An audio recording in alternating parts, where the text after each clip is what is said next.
حدثت أثناء إحدى الغزوات حين كان المسلمون يواجهون ظروفا قاسية في الصحراء القاحلة. نفد الماء الذي كان معهم واشتد العطش حتى أصبحت حياة الجيش في خطر. اقترب الصحابة من النبي محمد عليه أفضل الصلاة والسلام وهم في حالة من القلق الشديد، وقالوا له: يا رسول الله، نفد الماء ونحن في حاجة ماسة إليه للشرب والوضوء. ما كان معهم إلا قدر صغير من الماء في إناء لا يكاد يكفي إلا لعدد قليل من الأشخاص. كان الوضع يبدو مستحيلا من منظور بشري. أخذ النبي الإناء الصغير ووضع يده المباركة فيه، ثم رفع يديه إلى السماء ودعا الله تعالى قائلا: اللهم بارك لنا في هذا الماء. بأمر الله حدثت المعجزة. فجأة بدأ الماء ينبع من بين أصابع النبي صلوات ربي عليه كأنها عين ماء متدفقة. يروي الصحابي الجليل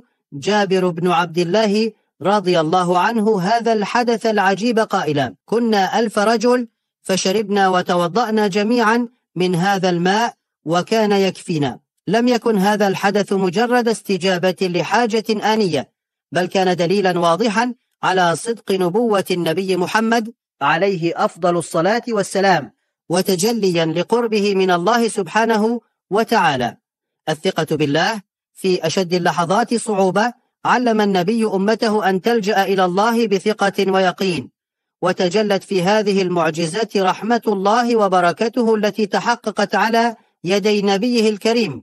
وكان هذا الحدث شهادة عظيمة على أن النبي مؤيد بالمعجزات الخارقة للعادة.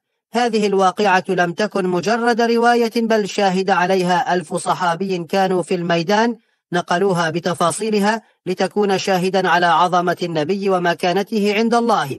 اللهم صل وسلم على سيدنا محمد وعلى آله وصحبه أجمعين. إذا أعجبتك القصة لا تنسى الإعجاب بالفيديو ومتابعتي ليصلك كل ما هو جديد.